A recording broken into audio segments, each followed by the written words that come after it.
Good morning. This is O's Media House. I'm Michael, and I'm bringing you the daily podcast sports show, analysing the analysts. And today I'm discussing the video I saw of Jamie Carragher and Gary Neville on Gary Neville's recent interview with Eric Ten Hag and his analysis of that half hour with Jamie Carragher. So I presume there was a conversation between Jamie Carragher and Gary Neville off air, somewhere discussing, because they both seem to be humbled from their earlier discussions and talks and negativity that they've been doing throughout the season. We've all heard the negativity, especially on Sky Sports News, the couch, where Vicky Gomersall has interviews with, I think it's Darren something, one of the journalists, and some of these journalists are so pathetic. Oh my God, it's unbelievable how they portrayed United and Eric Ten Hag in this manner, and some of them have to be questioned on their judgments and what Eric Ten Hag said a few weeks ago on how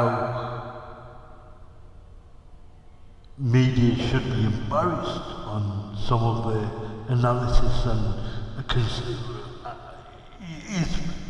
is embarrassment on people like Gary Neville, who is an ex-United fan, and I'm not sure if Sky Sports News is his future, especially if he wants to continue having a connection with Manchester United and their fans.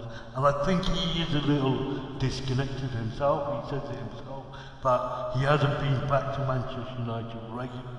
He doesn't go back there and see what the ins and outs, and he doesn't see what's going on behind the scenes. He's obviously not the manager.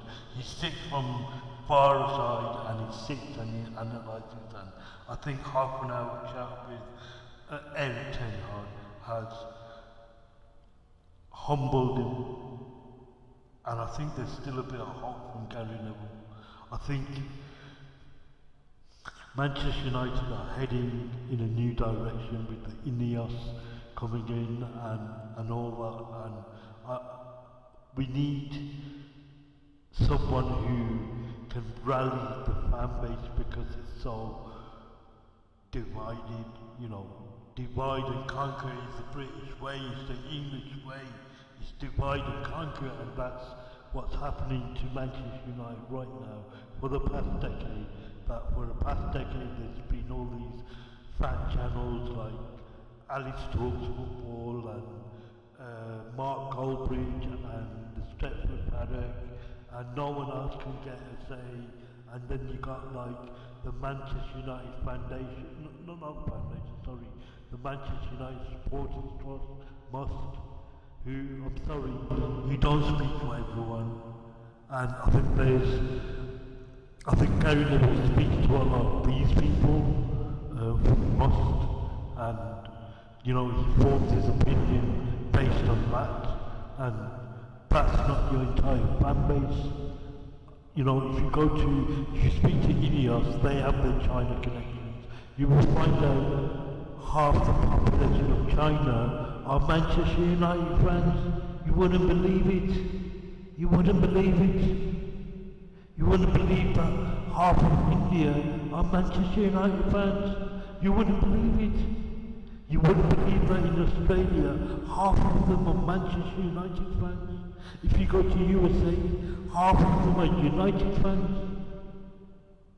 Let's say every country in the world, every single populated known country in the known world, half of them are Manchester United fans. Imagine it. The they estimate the world population about 8 to 9 billion people, so half of that are Manchester United fans.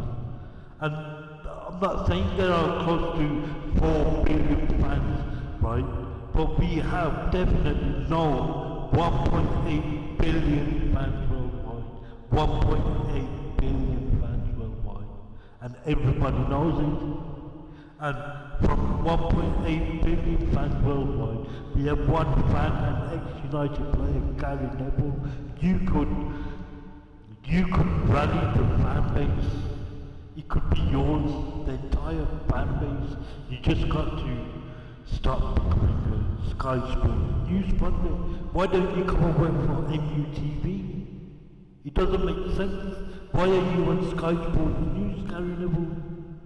I think you have to consider another way of punditry, if you like, and I think that is sitting between your fellow banks. Anyway, it was a good watch. I think Gary Neville's been humbled by this interview he's had with Eric Ten Hag, and